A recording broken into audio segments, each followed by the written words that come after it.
Okay, I think we've got everyone in. We're now streaming live on YouTube. Welcome everyone. Good afternoon to the Waverley Council Local Planning Panel. The 26th of October 2022. I'd just like to first acknowledge the land upon which we meet and the traditional owners, past and present. I don't believe we've got any apologies here today. We have the panel attending is Peter Brennan and Gabriel Moorish, the expert panel members, and our community member is Penelope Mora. So welcome to the panel. We've got a lot of speakers and a lot of items today. We've got 10 on the agenda, so we will be asking everyone to stick to the 3 minutes. And as per usual, the panel after the public meeting, and we've heard from all speakers, will adjourn to deliberate afterwards with the decisions being put up on council website sometime in the next couple of days. The declaration of interests, I think we have one from Peter Brennan. That's correct. That's correct, Madam Chair. Item 2 at 259 Military Road. I was a member of the panel earlier this year that considered this application, so it's appropriate that I do not sit in consideration of this request to modify the consent. So when we get to that item, I think it's item 2, we'll just ask you to leave, put you in your own room, and then you can come back when we're finished hearing from the speakers. Thank you. There's no other declarations of interest from any panel members? No. Great. Okay, well, let's get into it. We've got the first item, which is DA 812022, 7 Albion Street, Waverley.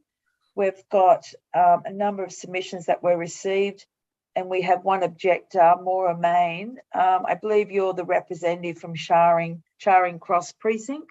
Is that correct, Maura? Yeah. Welcome. Hi, thank you. When you're ready. Oh, thank you. Look, I think, hello everyone. Thank you for the opportunity to say a few things. One of the persistent problems we have in Charing Cross is waste. Now, I'm a bit concerned that we don't have a separation between the commercial and the residential waste at the back of 7 Albion. There's a very tiny backyard there, and there's a very narrow alley that the pedestrian access is through. So I would ask the committee to have a look at how they're going to separate commercial from domestic, and also whether it's suitable getting it out through the alley, and also whether there is a need for some centre lighting in that alley. So Peter, I'm sure you'd know that. So waste presentation, huge issue in Charing Cross. Also, I was wondering, in the schedule of conservation works, could you include BCA compliance, or BCC as it is now, for fire rating? There have been a few incidents where bits of the heritage have been ripped out when the BCA or BCC officer doesn't recommend alternative solutions. So if you could put that in, that would be really good. Also, the facade below awning, I know that there is nothing in the DCP that requires any facade treatment below the awning, but it would be really nice if the recessed doorway could be introduced, as in next door, number 75. Some of the other new developments have been given recessed doorways. So if you could maybe have a look at that, that would be really good. Also, removal of the internal stair does mean that the upstairs apartment is entirely off the back alley. So that just needs to be thought about, and whether that tiny backyard there's enough room for, as I was saying before the waste, whether the lighting is adequate, and whether there could be some planting. It's all a bit harsh, and maybe even a rainwater tank would be really good. So thank you for listening. That's all, I think. Thank you very much. Thank you. Panel, any questions for Maura? No questions. None. No, I have no questions. I think, Peter, you'd probably know what I'm talking about. I do. I probably the only question is, I noticed from the original objection, and then there was amended plans submitted. And the amended plans went a long way, I think, correct me if I'm wrong, to satisfy the precinct's initial concerns. They did. Thank you very much. I am still a bit worried about waste. Because it's a bit, if I can say so, it's a shit fight in Charing Cross. And the commercial people try to put it in domestic waste, and waste goes into domestic, and it's, bins are left all over the street. So I think it might be quite difficult for the new shop. And by the way, it is a fantastic chemist. I mean, they are so valued. If they have to wheel bins through the street, through the shop, it's a problem. Okay. Okay. Okay. Thank you. Thank you. We've got the applicants, Ryan Kim and Mark Solomon. Are you both speaking or just one speaking? I'm happy to say a few words. I'm Mark Solomon, the town planner. Yep, thanks, Mark. Just in response to some of the issues raised, and predominantly, I won't get into the heritage aspects because I'm not an expert in that area, but I do note council's thoughts on heritage, who are supportive of the treatment to the front facade. But with regards particularly to the waste, the chemist, it's a very constrained site. It's not a type of use that generates a huge amount of waste. Most of it is recycling.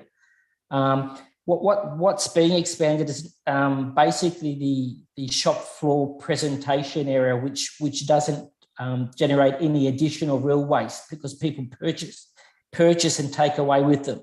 So the use and the expansion of that use won't create any additional waste. And I would imagine that the existing waste services, or the way that they take their bins out, most likely through the pedestrian way at the back, will continue to suffice as is. So I don't anticipate that they'd be taking their waste bins out through the shop. With respect to the residential development, it is only a 1-bedroom, and it probably would only generate maybe 60 litres a week of garbage waste, which would only require one small 120-litre red bin. So I'm not sure that waste or the way that it is situated on site will be a real issue for this development. I think that's about all I have. I'm happy to answer any questions that any panel members might have where they might want further clarification. Otherwise, I support council's position for the approval. Maura, I see you've got your hand up. Is that? I was just going to say, with respect, even a chemist shop has an awful lot of packaging. I think the wheeling bins through the shop is a problem. I actually work in another retail store in another centre, and I know it's a problem. And also, waste council has 3 waste bins for residential. So we don't put everything in one red top.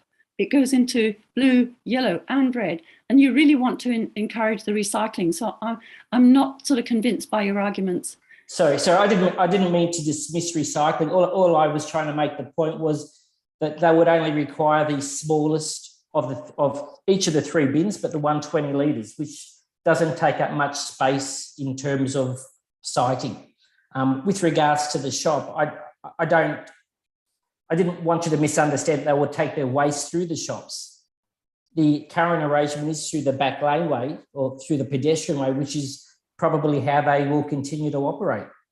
And I agree with you, it does generate waste, but it doesn't generate a significant amount of waste. As I said, it's large boxes where they unpack and flatten them, and then they flatten them. Yes, I know, but it's still quite a lot. But yeah, I think it's to flag. Be really careful about how you work out the waste situation. Well, look, they'll be happy just to comply with whatever condition of development consent that council put on for waste, and they'll achieve compliance with that. Okay. Great. Okay. Well, yes, provided you're giving them space. Yeah. Okay. Okay. Thank you. Thank you, Maura. Thanks, Mark. Bye. Panel, any other questions? No, Madam Chair. Okay, great. Thank you very much. Thank you. We'll now move on to the next item, which is DA 3 of 2021, A 259 Military Road, Dover Heights. We've got registered speakers being the owners, and Mandy Berman and Howard Buckman. Hello. Hello, Mandy and Howard. Hello, I'm Maddie. Howard's my father, actually. And And he's along for the journey. He's helping me heaps. He's more helpful than my husband. Sorry, I'm sitting in a car, so I know I haven't got the best angle here, but I'm doing the best I can. I'm a mobile therapist, so hopefully you can hear me and the line's all good. Okay, when you're ready, Mandy. Did you want to so the first say thing I want to anything do is particularly? Yep. Yeah. Yes, look, I'm happy for the panel to start if they wanted to. I just wanted to acknowledge that they have received and had an opportunity to peruse the additional supporting documents that are submitted on Monday. I believe we've received. Received, and can you confirm if the panel members from today have had a chance to go through that? We'll be considering all documentation in our deliberation, Mandy. Afterwards. Oh, so that happens afterwards. Okay, wonderful. Thank you for confirming. So I'm happy for the panel. Okay, so I'll just say a few things about it. So I put everything of my thoughts, and we gathered a lot of data for that additional supporting documentation. So I think that will hold a lot more weight than my words currently, but I just wanted to thank you for the opportunity in the first place. The only thing I wanted to reiterate that's not in that document, I guess, is where we are. This is our first home and our family home. We have 3 young children, and our huge dream, obviously, is to just get those 4 bedrooms upstairs. And the concession that the panel put in after our first DA application, Condition 2, yep. Condition 2, correct, that setback has caused quite a significant impact on the actual functionality and viability of the second floor addition. And it seems like such a little amount. It's just the difference of just more than 1 meterage or so. I guess I just wanted to point out, and you'll see in the supporting document where we're at, that the confusion stands in that we have done our due diligence. We got a lot of recommendations from our initial council planner. I won't name him, but he initially, when we put our initial DA had a flat roof, straight away he said that won't be supported at council level. We forgoed the flat roof, even though that was a goal, and we removed the flat roof from the plans. We also were hoping for a wider full frontal carport or garage. The council assessor told us that probably wouldn't be supported, and we removed that as well straight away. So I just wanted to flag that we have obviously been very compliant with the recommendations that were given initially, and this concession 2 came about after the panel meeting. However, it was the council planner put through a recommendation for our plans to be supported with that setback as in, because we are both within our landscape ratio, plus it also didn't have a big impact on street view because of the other neighboring homes. So the shock for us is why panel rejected that when it was actually put for recommendation by the council planner initially. Sorry if I'm getting my words muddled up. By the So I guess just why were they rejected? If, as you can see in the document, there are countless others in the neighborhood on the same road, even on Military Road, that have different levels of setback. And this is just a question of the setback level. Obviously, as I said, we've forgone everything else. So we just want to question, when we asked if there's a regulation or a specific guideline to follow. I think that's your time, Mandy. That's your 3 minutes. Sorry, yeah, I've just vaguely heard that myself. So I think we're hearing you correctly. Howard, did you want to say anything in addition? No, I appreciate and respect the time constraints. Yeah, I just wanted to make one emphasis to follow on what Mandy said. Just, we are very respectful and aware of council's desire for the streetscape and for the symmetry look, which is why we forwent the flat roof concept initially. We didn't question it. With regard to our setback, we are following our footprint. You know, it's not as though we're creating an overhang. The neighbors one is set back for whatever reason. I don't know, they've got a very large basement level, so maybe their FSR was out. And, you know, we've changed everything, we've complied, we've got the exact same type of windows that they've got to try and match their look completely. And if you look at the one picture on the submission, their roof line actually sticks out to the line where we would want our building to be, basically. So we would still not be any further out than that. And I think what we've done is a very symmetrical and a harmonious look to the streetscape, and the artist impression of it looks, I think, very, very nice. And very importantly, the neighbors at no point have had any objection whatsoever. They are fully supportive of the whole concept of the design. And that's all, and thank you for your time and consideration. Thank you, Howard. Panel, do we have any questions? I just note Peter Brennan has excused himself because he was on the panel Yes. on the last one. So Yep. that's why there's just Gabrielle, Penelope and myself on this item. Sure. Penelope or Gabrielle, any questions for Howard or Mandy? No questions from me, thanks. Okay, thank you very much. And thanks for coming and making those submissions today. Appreciate it. Thank you. Thank you for your Thank you. time. Thank you.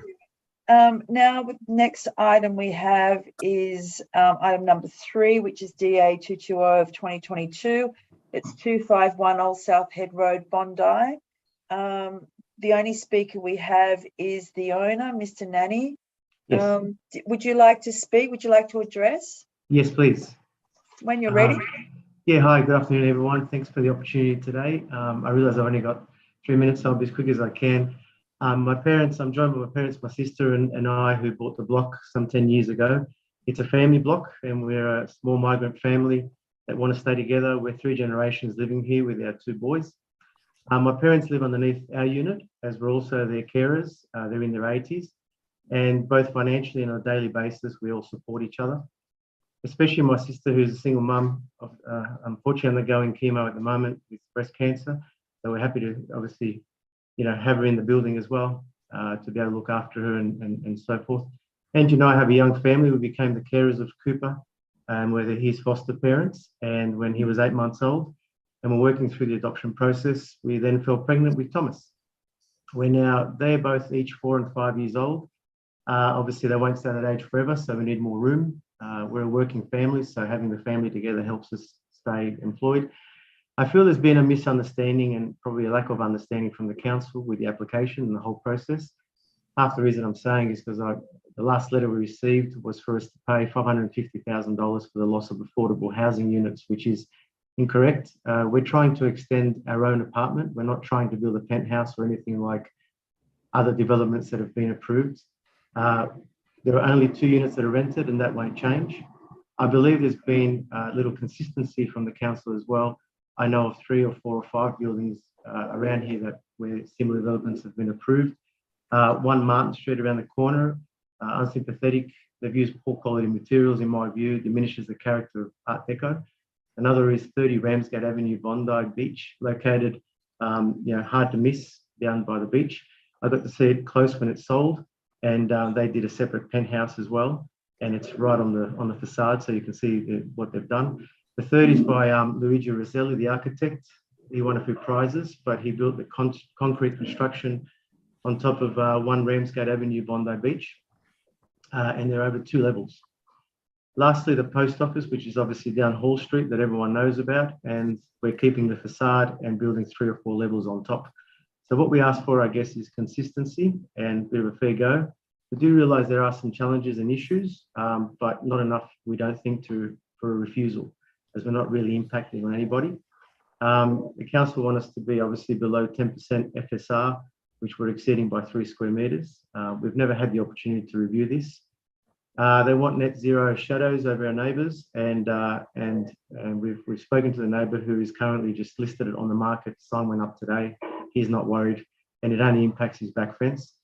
Our development is low impact, including the lift, which only serves for the unit for my parents who are behind me to come up and visit us and see us, and as well as Angie's parents.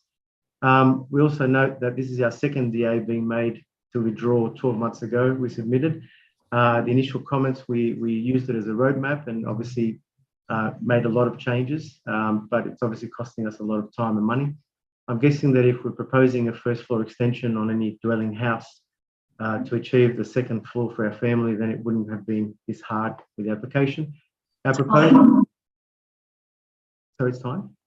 That's your time. Did you just want to wrap up quickly? One more thing, yeah. Look, thanks to everybody. We don't believe that our proposal isn't prominent or discreet when viewed from the public domain. It's been carefully considered, and we love living here. We're part of the community, and I guess all we're trying to do is stay here. If we can't get this across, then it means that we might have to move, and we won't be able to afford the eastern suburbs to buy a house. So the family block will be no more. So we're in your hands. Okay, thank you very much. The panel, any questions? I have no question. No. No questions from me. No questions. Thank you very much, and thank you for your submission. We'll take that on board when we go into deliberations. Thanks very much. Thank you. The next item we have is item 4, which is DA 199 2022 46 Hewlett Street, Bronte, and we've had a number of submissions on this item with 2 objectors speaking today, Michael Lakeman and Kenny Wright, and then we've got the applicant's representative speaking. So Michael, would you like to go first? Michael Lakeman.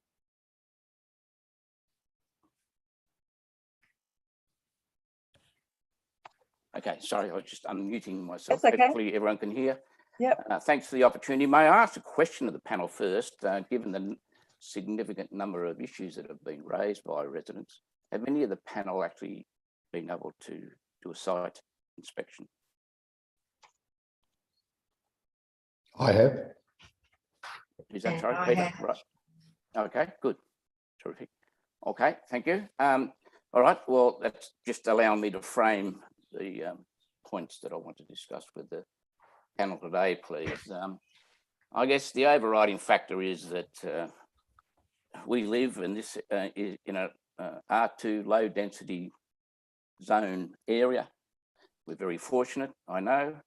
The building concerned, whilst it's old, far exceeds the FSR rating as it stands at the moment. And now the desire of the developers or the investors is to squeeze in another additional apartment, claiming it's within the envelope of the building. It is, however, it's a nexus of a lot of issues that we all have. The FSR is going to go to a staggering 0.91, nearly double what is zoned in the territory. That will have significant impact, we think, on the area. Will have certainly significant impact on our lives, and as I say, the flow-on effect of that apartment by converting 2 secure rear lane entry garages into an apartment, which, for all intents and purposes, I believe is below ground level. Certainly the driveway slopes down, and I can assure you over the last 2 days with all the rain we had, the amount of water that was sitting outside the current garages, if not seeping in, was significant. So I think that in itself is an issue. The issue also, I think one of the other speakers will probably speak some of the issues about privacy adjoining his property, but it's just totally unnecessary. It's not in the public interest, it's not in the community interest, it's in the interest of the developers to try and squeeze out or get a better yield out of that property. By converting the garages into an apartment, what we're left with now is the proposal to place a hard stand, 3-car hard stand motor vehicle thing outside, right outside that apartment, probably only about a metre and a half away from it. No other car park in Reed Lane has such a hard stand every single one property has a secure garage. So that's going to start, the hard stand is going to cause issues as far as security. It's ugly, it's more concrete. Kids use that lane regularly to get to school and from school every morning. There's already been issues with, that's just a busy laneway because everyone's trying to beat the lights at Hewlett and Murray Street. So, as I say, the hard stand car park is not a good compromise by increasing the FSR, putting another apartment in. The other issue is, because I'm conscious of the time, is the balconies. Now, the building is going to be left with hardly any communal space, and you know, an FSR rating of 91 is going to go to with hardly any community space. I don't know where they're going to hang their clothes out, but so the proposal is to put 40 square metres of balconies that overlooks bedrooms out the rear lane. The couple that lives directly opposite, they've got two bedrooms there, so that the balconies are going to overlook those. I would imagine that over time, the apartments will be reconfigured. They'll turn a bedroom into an entertainment area, which will open out through the massive glass doors they're going to put in there, replacing windows, putting glass doors in. Before I know it, we'll be having barbecues out there, or not we will, the tenants will be having barbecues out there, both front and back of the building. So I understand there's got to be balconies, but you know, do they have to stretch the whole width? Do they have to have two? Okay, can I wrap up? Yep, sure. Do they have to have two large glass doors? I think they're too wide, and it's just going to cause major issues for everyone that adjoins and or backs onto or at the front of the apartment. Thank you for your time. Thank you, Mr. Lakeman. Any questions, panel? Mr. Lakeman? No questions. Kenny Wright, you there? Yep. Hi, can you hear me? Yes. See me? Yes. Commiserations. I'm the owner of 48 and 50 Hewlett Street, which are in the next door, basically. I'm opposed to the application. Adding one unit to the unit block, which already exceeds council guidelines under the planning. I just can't see that it has any merit. And I'm essentially make money out of developing properties. So, but I mean, this just goes beyond the guidelines. So the arguments put forward in the proposal just seem to be a nonsense for me. For example, they talk about improving the amenity, which is one of the design quality principles, and talks about the additional unit improving the amenity, but I don't see how that improves the amenity for the existing unit block and the neighbourhood more generally. Like adding 25%, it doesn't improve anyone's amenity. More traffic, more rubbish, more noise. I just see it as a commercial operation, which is fair enough. It's kind of what I do, but it's just exceeding the parameters. That's pretty much all I got to say. It's kind of the tip of the iceberg, but I think everything was said in the applications, and we're not supposedly meant to bring any new information, but it's a little bit bewildering that the application, frankly, I find it's a bit bewildering that it's got to this stage of the process and is recommended for approval. Anyway, you guys have the power to stop it, so good luck. Thanks. Any questions? No questions. No questions. We've got the applicants, Ellie and Peter. Ellie, you're the planner, and Peter, you're the architect. Are you both going to speak, or just one of you going to speak? Madam Chair, I'll probably just start off speaking, and if there's any technical or design questions, I might just refer to Peter, if that's okay. Yeah, that's fine. Thank you. Okay.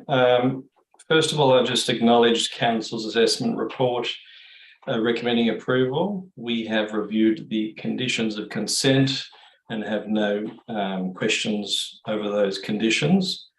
But I would just like to quickly respond to just some of the concerns raised by the neighbours. I guess firstly, the intention of this DA is really to upgrade an old established apartment building, hence the balconies, internal changes, really to improve the internal and external amenity of the existing residence. The additional unit has actually been designed cleverly in that it's contained in the existing footprint of the building. There's actually zero environmental impacts. In Council's report, they did acknowledge and support the clause 4.6 variation for FSO. In terms of the utilising the existing hard stand car space, the proposal seeks to basically utilise that area for 3 cars instead of relying on the garages, which are going to be converted into the new small garden unit. So that hard stand space is already there. In terms of the sizes of the balconies, we believe that they're quite modest in size. After all, this is Bronte, and the intention is really just to improve the existing building. And lastly, in terms of really the environmental planning impacts, there's no shadowing created by this additional FSO, there's no privacy impacts, and there's no real view loss, obviously, because it's on the ground floor. So in summary, we support the Council's recommendation for approval, and I'm available, as well as Peter is, if you have any questions from us. Thank you. Peter, did you want to say anything, or do you want to just answer any questions? Yeah, I'd just like to add that in terms of the issue of FSR, that space is there now. It's just really not being used. So, I mean, we're not adding to the bulk of the building at the moment. I guess the intent was it was for storage or something, but at the moment it's just vacant space. So it's not hard for us to, I guess, add another accommodation unit for all those people who want to come and live in the area, enjoy the pleasures of living in the area. So yeah, it is by definition more FSR, but we're not adding it all to the building. We're just making better use of the existing, as has been said. It's an older building which is really due for an upgrade. So all the works proposed are to just make it a nicer place to live. Michael, I see you've put your hand up.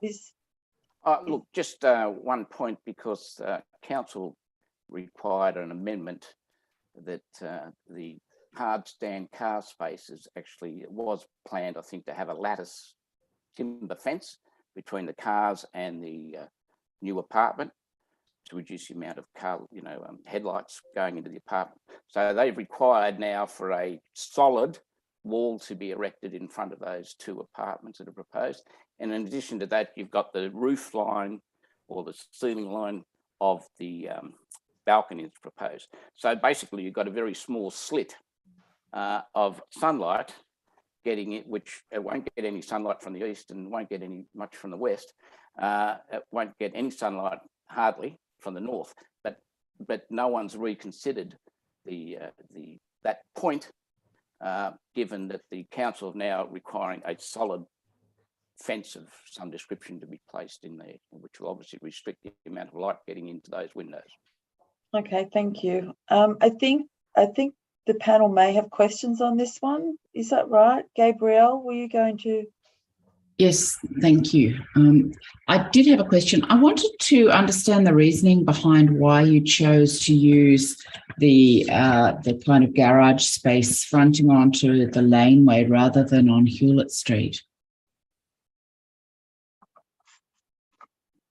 I can answer that, Gabrielle. Mainly because this is the rear of the property, whereas and as Peter alluded to, it's at the moment it's really being underutilized, and as well as this is north facing too. This is the north face part of the site. So and we've got this side area too, which will be private open space for this unit. So that's the intention, so that it can achieve as much amenity as possible. And have you checked BCA compliance in terms of your floor to ceiling heights and how you're going to manage that? We have. Yep. Yeah, so Gabriel, we can achieve the 2.4, and we've had structural engineers out there to just look at what's involved to achieve that. And it won't result in reductions of below 2.4 for ceiling heights? No, so we're very careful to check that. Okay, thank you. Peter or Penelope? No. No, I'm fine, thank you. All right. I guess if I got maybe just to add one thing from that last comment from Michael, is that maybe, yeah, we need to look a bit more carefully at how that the idea of changing that wall from a lattice to a solid, maybe it's only solid halfway enough to stop headlights or something like that. Maybe we need to look at that a little bit more closely to get the final best solution for all people.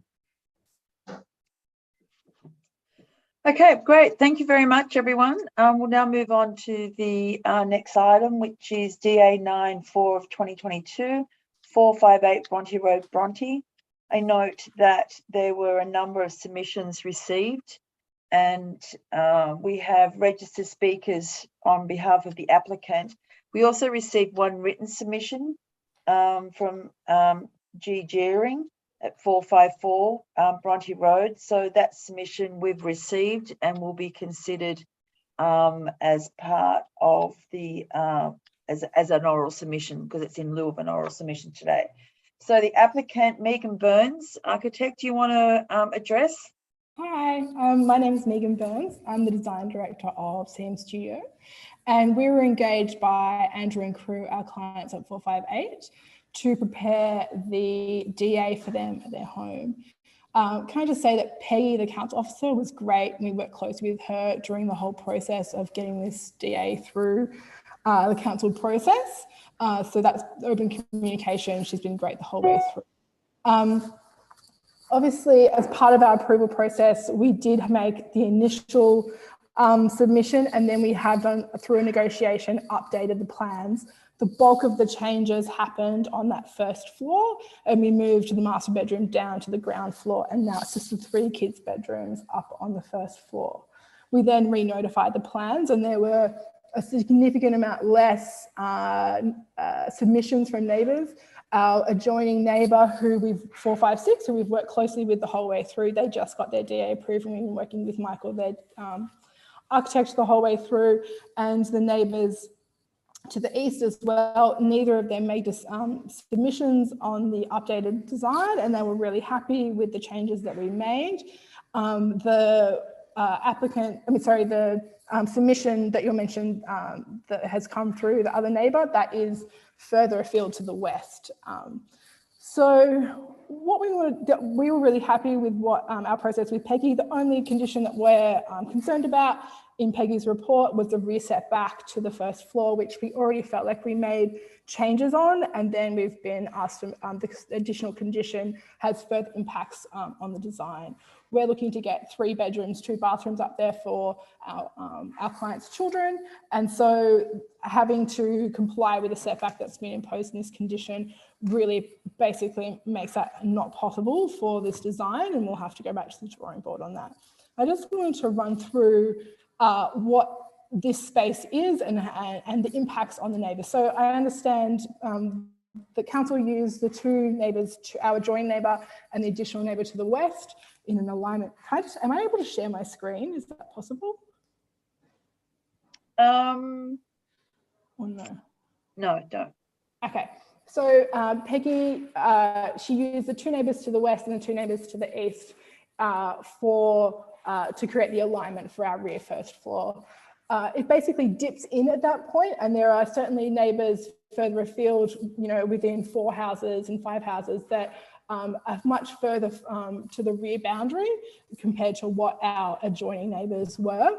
And can I just point out that one of the houses, the 2 over, that were within our group that we were meant to be considered together with, is actually a freestanding house, and they've built completely to the front setback. There's an elevation of their house going completely forward to the front setback. What number house is that? That number, I'll just pull it up, is 454. So that house is actually completely to the front setback. And we can't obviously do that because we're a semi and respecting our front, adjoining neighbour. And so if we could do that, of course, we would not need this additional metre or 2 metres to the back of our property, but we can't. So what we're asking is to reconsider this alignment and look further afield along our Bronte Road neighbours to what is appropriate. We looked at a number of things. So our original submission that we made to Peggy recently was with a pitched roof structure. And we purely did that from an aesthetic perspective because we felt that it worked better with the architecture.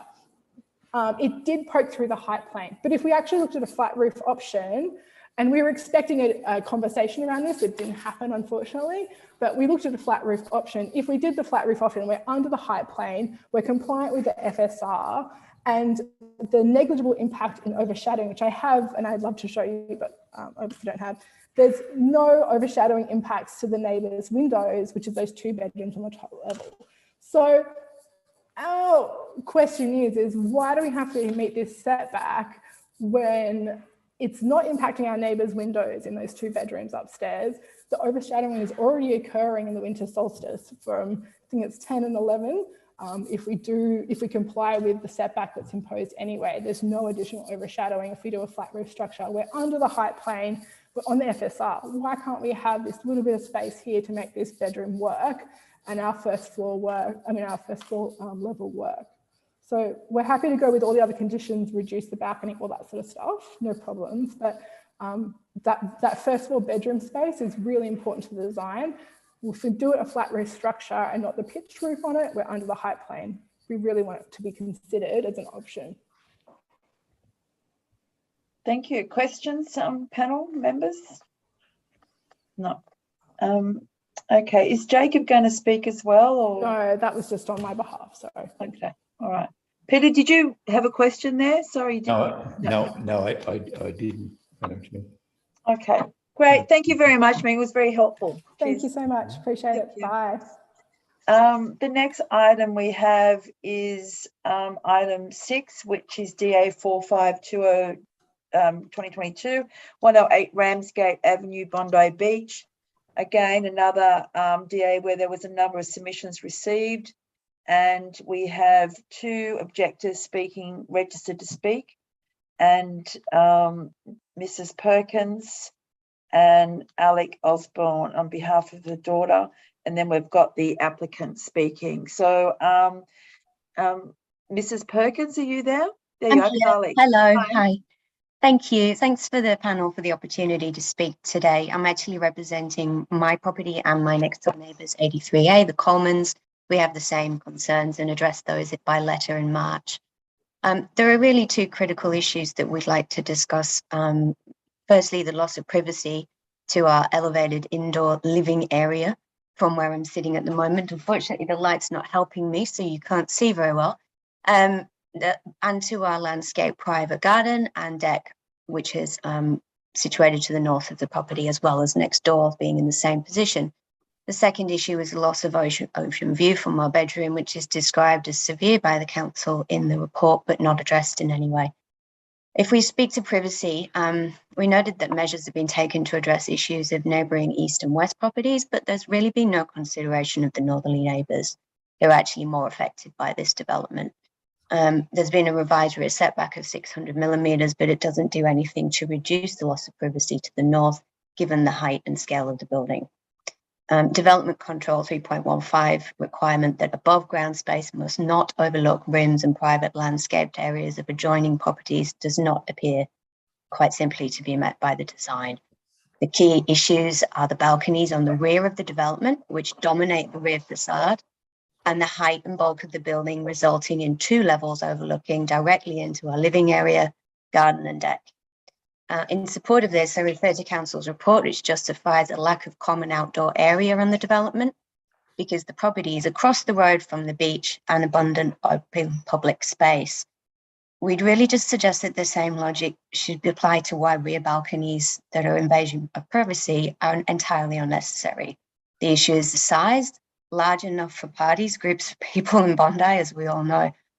happens all the time, which the council itself in the report has described as overly large, as well as the building height creating that second level. We have 3 requests, very simple ones. Firstly, that the northern balconies be removed from the design on the basis of significant loss of privacy for the northerly neighbours, and have no detriment to the development, since, as the council points out, the properties at the front capture the views, are large and are opposite large communal spaces and amenities across the street.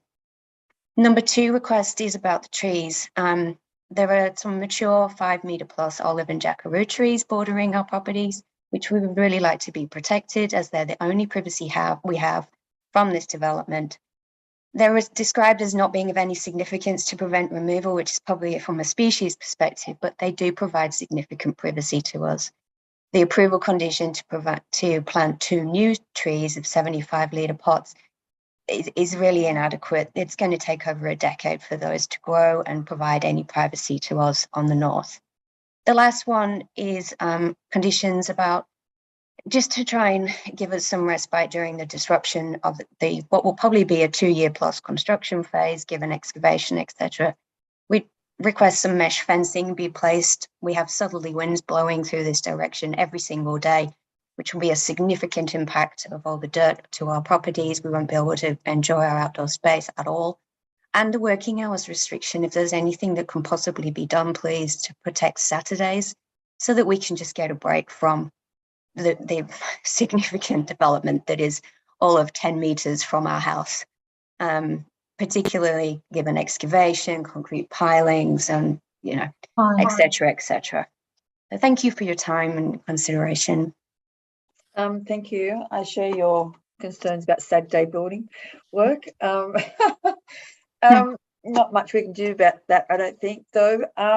We've got Alec Osborne. So before we move on, do we have any questions for Carly? No? Okay. Thank you. It was very helpful. Thanks. Alec Osborne, there good you are. afternoon. I'm speaking on behalf of my daughter, Annabelle, who owns the apartment but is overseas at the moment. The loss of view from her apartment is shown on figure 12, page 344 of the report. And you can see that the loss of view is total. It's a view of the ocean and the Bondi Beach and the promenade and people walking up and down the promenade and the waves breaking on the beach. So it's the highest quality view that you can get, and it is completely wiped out. Now, in accordance with the tenacity planning principle case, we submitted an alternate design showing that some of that view, maybe 25% of it, could be retained. And we stated in our written submission that obtaining a satisfactory outcome will require the cooperation of all parties involved and will require some design amendment. We are prepared to attend meetings if needed and discuss possible alternatives. Now, in the planning report on page 345, it states that the alternate design was submitted. However, this simply introduces impacts to other surrounding properties in terms of reduced side boundary setbacks and impacts upon the streetscape appearance of the building. Now, there has been no discussion. There was no phone calls or emails or anything. And we don't think that the alternate design has been given a chance. We have prepared this morning, I'll hold this up here, I don't know if you can see it, a design that still protects the view, but doesn't impact on the side setbacks and doesn't impact hardly at all on the streetscape. So that's the sort of thing we would have put on the table if we'd had a meeting.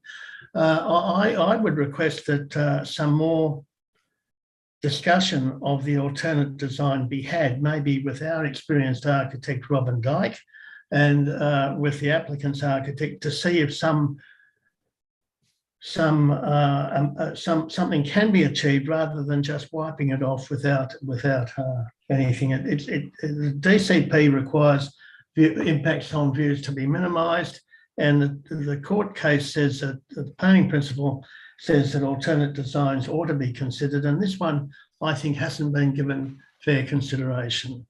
So I would request that the thing be deferred and this be investigated further. Thank you for your time. Thank you. Panel questions? No? None. Okay. We've got the applicants, planning people, George and Brian here. You might want to, I mean, obviously you can say what you'd like, but it'd be nice to sort of respond, if you can, to those concerns of Alec Osborne. Yes, Madam Chair, we will.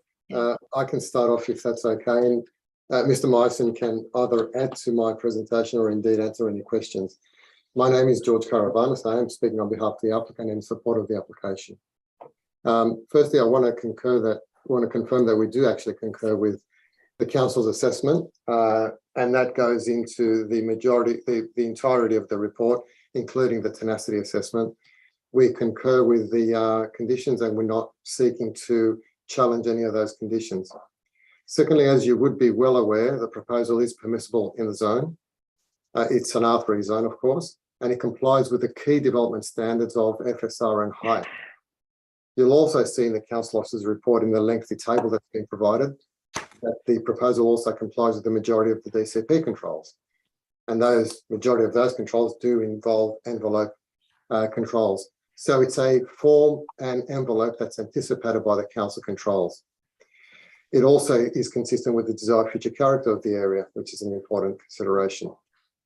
In respect of the objections, and I'll start off with the objector from number 83, Brighton Boulevard.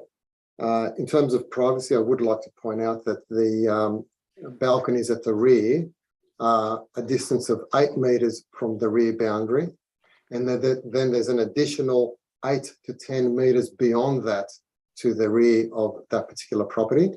And you can see there's a site plan on the DA 1001, which indicates, it doesn't indicate the setback, but it is 8 metres, I can assure you of that. It's on the council officer's report, and it indicates the outline of the building beyond.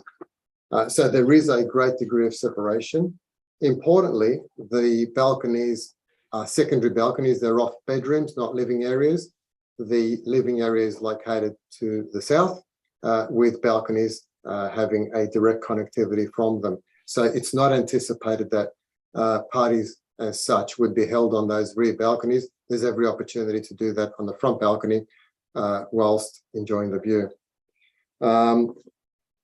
In terms of the view issues that have been raised by number 77, I'd like to add firstly to confirm that, as I said, we do comply with all the controls. I do appreciate that tenacity asks you to look at a more skillful design. We have looked at a more skillful design and increased the setback of the pitch at the front by 1 metre, as indicated in the council officer's report. In our opinion, there is no greater opportunity to further reduce the height of the building, or indeed the size of the upper level, without compromising the development potential and amenity of our development, which is also a serious consideration of principle 4 of tenacity. So in other words, tenacity doesn't necessarily say you wipe out a level and go beyond your FSR or your yield in order to protect views of a neighbour. It's about view sharing, and you should be reasonably entitled to having the amenity and development potential for your area. So for that reason, I do concur with the council officer's assessment that the development does constitute a skillful design and is consistent with the tenacity principles. That's all I need to say at this stage. Members of the panel, if Mr. Myson would like to add anything further, otherwise we're more than happy to answer questions of the panel.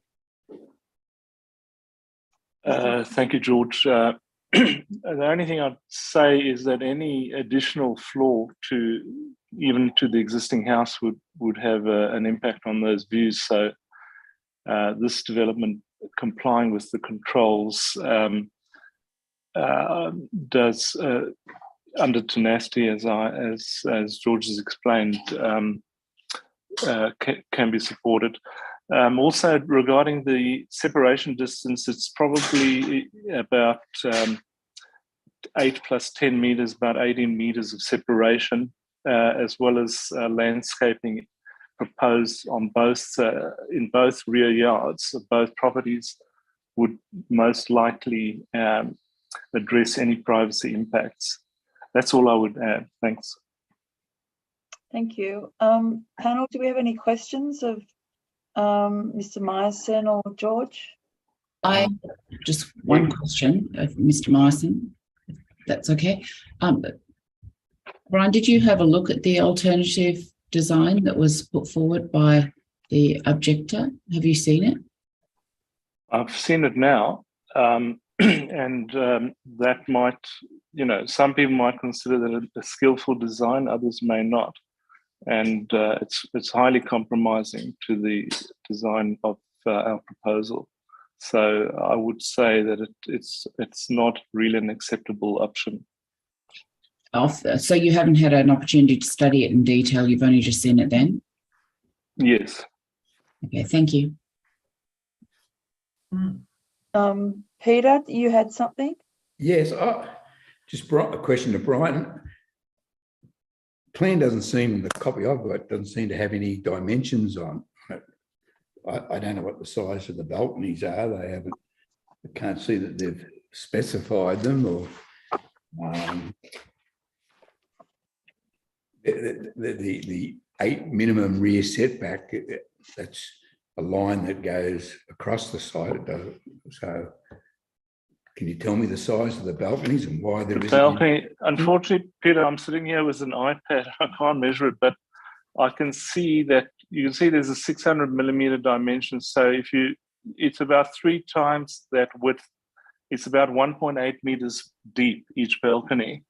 Peter, if I can answer that question, I'm just scaling it off the plans, and they do have a dimension of just short of 2 meters. But scaling is not, to me, you prepare plans like this, you're a very experienced architect. There's no dimensions on the plan. So I don't know how, I don't know the size of the balcony. I could scale them, but I would have thought that would have been pretty simple to do. Most of the plans I see have got dimensions on them. These have got minimal dimensions. I understand that, Peter, but it is 1.8 meters. Okay, so the rear balconies are 1.8 meters, and the front balconies? They are 3 meters deep. 3 meters, okay, so 1.8, thank you. And just one of the disadvantages of carrying out site inspections in this COVID time is that we don't get to look from the objectors or the submitters' property to make an assessment for ourselves. You're welcome to come and have a look. I would like to know what impact, or if any, the removal of the roof, conversion to a flat roof would have on, would that improve views, or would it not? Would it be result in a more skillful design? I'm not saying that we should do that. I'm just asking the question, what difference, if any, would removal of the pitch roof and putting in a roof? I'll try and answer part of that. It certainly wouldn't constitute a skillful design because it would remove considerable floor space that's up there in the form of an attic. And that would be contrary to the principle of tenacity, which does state that a skillful design should provide the applicant with the same development potential and amenity. And that wouldn't do that. It wouldn't provide us with that amenity because that is provided within that compliant attic control. Okay. Yeah, but you've got no idea, George, what difference, if any, you would make to. Oh, yes, there would be a difference. There's no question, and you can see that on page 344 of the assessment report, which has got the view diagrams, and you'll see with the blue line that indicates what a compliant envelope is, which takes out a lot more water, if you were to take out the roof from figure 11, let's say, you get more water from number 9/7779, and on figure 12 below, you'll get more water. You certainly won't get the beach. Yeah, and one of the problems, though, I've only got a black and white copy, so I haven't got the coloured lines. Right. Okay. Can I comment on that as well? Yes. If you had a flat roof, the wall height would be higher because with a flat roof, you need to have a parapet. It would push that wall height up by more than half a metre. So it would be deceptive. What you're seeing there probably would not result in that much improvement in the view. Okay. Thank you. Thanks, Brian. Thanks. Thank you for that. Gabrielle, Penelope, did you have any further questions? Any questions? No further questions from me. No. Okay. Thank you, speakers, on that item, and we'll consider them more when we deliberate after the close of the public meeting. Thank you. Now we'll move on to item number 7, which is DA 15 of 2022. 1, Unit 2, 21 William Street, Rose Bay. We have a registered speaker being the applicant, Daniel Harvey. Daniel. Hi, panel. How are you? Good, thank you. That is good. Thank you for allowing me to speak. I'll keep it short and sweet. Look, I agree with everything that the DBU report states. We've obviously scaled back from the previous plans, which was a bedroom and bathroom, to now an attic room with storage. We've fixed the overshadowing issues. You know, previously we had less than 15 minutes of overshadowing to the neighboring property. Because this is a much scaled back version, there is no overshadowing. I see council agrees with everything to do with height and FSR. We've addressed the issue of additional bulk. Yeah, so that's really all I have to say, and I'm happy to answer any questions. Thank you. Any questions for Daniel? No. Yes, yes, I have. Oh, you do, Peter. Yeah. Given the amendments have substantially reduced the size of the attic, what's the proposed use of the attic? It's basically just a study room, and it does have minimum BCA heights for 2.2 meters. So it's not going to be for sleeping or a bedroom or anything of that nature.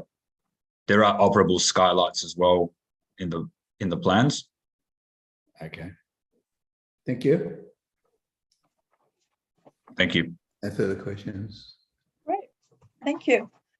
All right, we'll go on to the next item, which is item 8, 102 Bondi Road, Bondi Junction. We've got a couple of written submissions received, but no registered speakers. So we'll move on to the next item, which is item number 9. I think that's right. Item number 9, which is DA 37 2022. And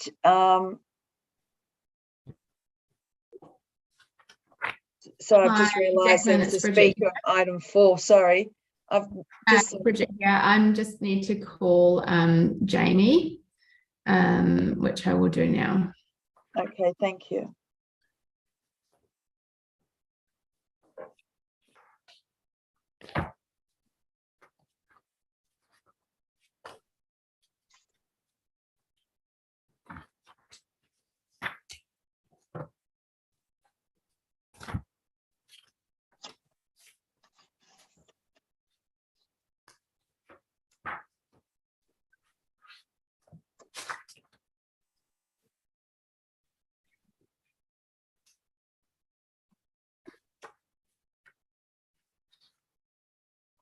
He is not answering. Do you want to move on to the next item and I'll keep on trying?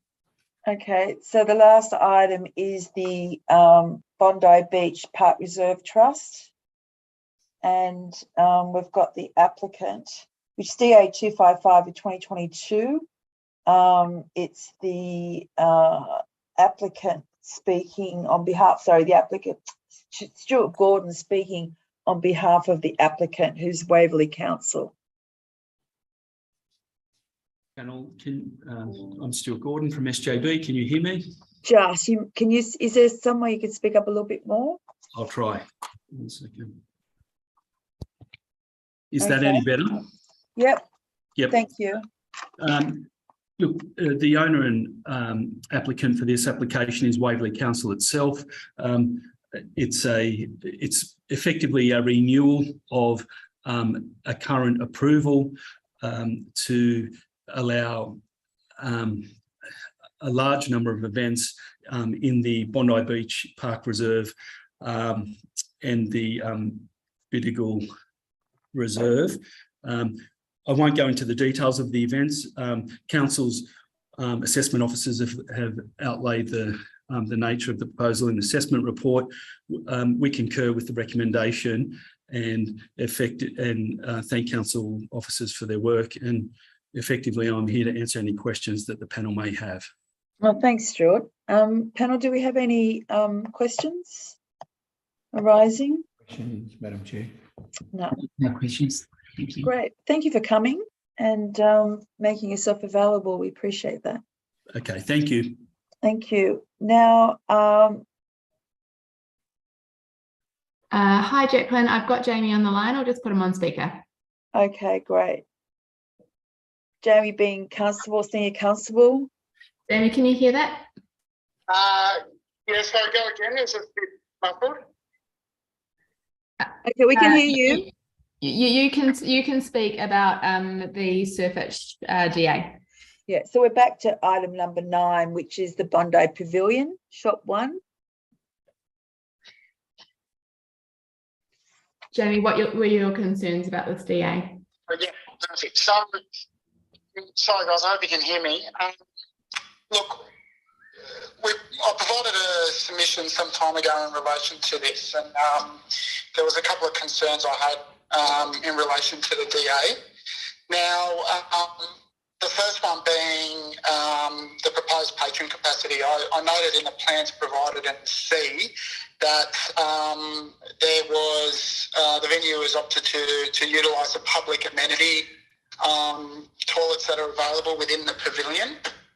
Now, I know, obviously, we've worked with council for some time over the years, and I know that, you know, it was in position over the years that venues were populated with internal sanitary facilities. Obviously, without them, it affects their maximum capacity, and I just wanted that to be reviewed, obviously, prior to any approval taking place.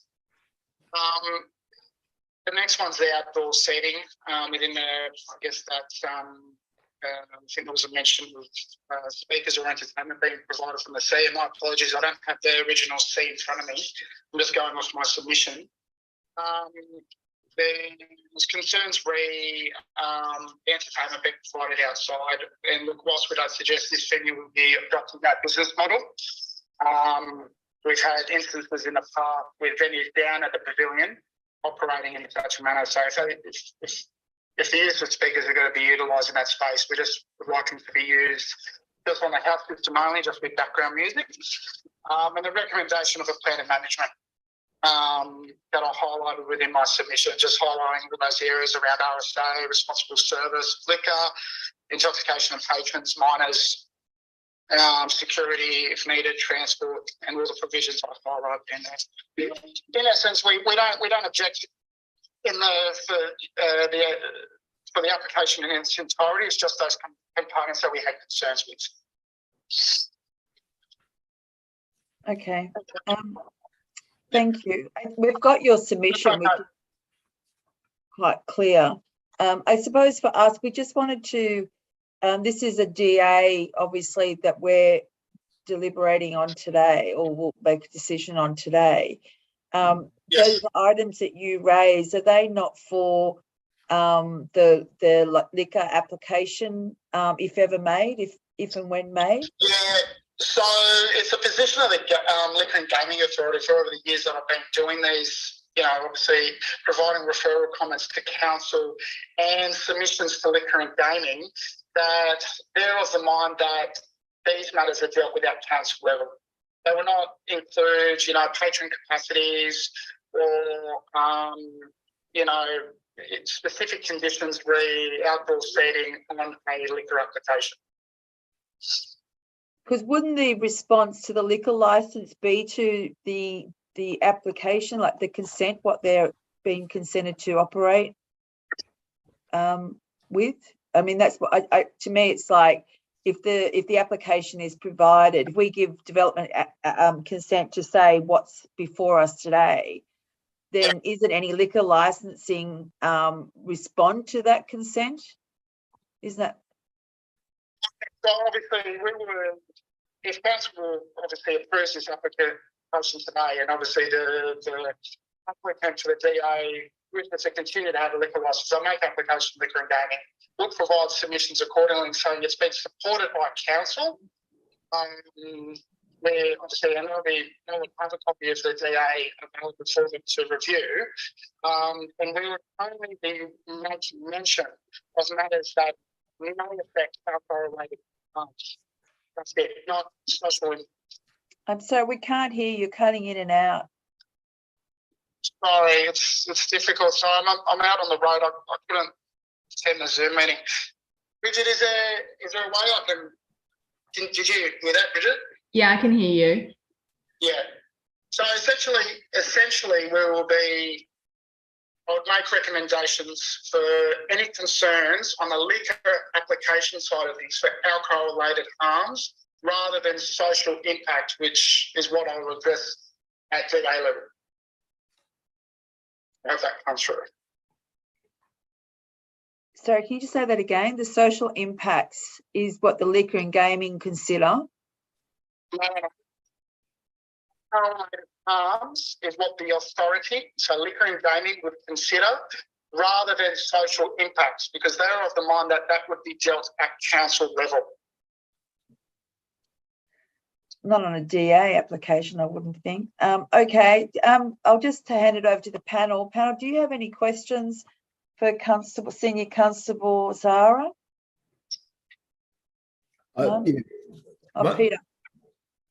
Yes, just one question. So are the police objecting to the fact that the council have agreed to allow the tenant of this space to utilise the public toilet facilities in the pavilion? Yeah, so look, I haven't seen the referral comments made, obviously, by council in relation to it. However, in the initial application, yes, they did make mention that they wanted to use the sanitary facilities in the pavilion, and the use of the public toilets would be inconsistent with council approach over past DAs. I've dealt with a number of matters over the years where council have requested that sanitary facilities be included on the premises. So this would be inconsistent to other DAs that have been approved in the past, I would suggest. Yeah, okay, that's with the council. But correct me if I'm wrong, but isn't there venues throughout the state, or particularly Sydney, where, you might have a large building and the common, different venues, restaurants, cafes, bars, use the common facilities within, say, that building? So I'm not too sure about venues within the Waverley LGA that do that. Yep, okay. Would be, from our perspective, would be you've got another, layer on top of this, given that it's a licensed premises. So you've got patrons wanting to leave the venue, going to use the toilets in an unsupervised area, and then coming back into the venue, have to be recessed, have to, go back into, the group. And we find that, for venue management, it'd be difficult to create such a So to your question, I don't know of any other venues within the Waverley LGA that operate that, and I did know you said across New South Wales, and I want to be able to answer that because I don't know. So, you know, do that, but to my knowledge, I don't know of any within Waverley LGA that operate in such a manner that are licensed premises. Okay. Yeah. Thanks very much, Jamie. Yes, sir. Thank you. I believe we've got a council member here. Is that right, Bridget, who can respond, or Jenny? He is not here. I have messaged him to join. Andrew Best. Rosalina, was he in the waiting room at all to help out? No, but I'll try and contact him. Thank you. Yeah, because there's questions I would like to ask you. The way it looks on plan is that there's a small internal area, then there's two external areas, and the people would, from the front, the beach side, external area, they'd go back through the building and access the toilets that way. I think that's how it works, but the plans are, you know, the small scale makes it difficult to read. And because of the recent renovations down there, I'm not sure how the toilets work now. So, okay, it's an issue, I think. Peter, I can run you through the plans after we go back to deliberation. Okay, thank you. Okay, all right. Well, okay, so that's the last. We've got a planning proposal where there's no speakers, so we'll consider that when we adjourn to deliberate. Is there anything? Thanks for your time. Yeah. All right. Okay. Bridget's she hasn't muted herself. Thank you everyone for coming and your time. And we'll now, I'll now close the meeting and we'll go into deliberations with our decisions being made available sometime in the coming days. So thank you everyone for your time.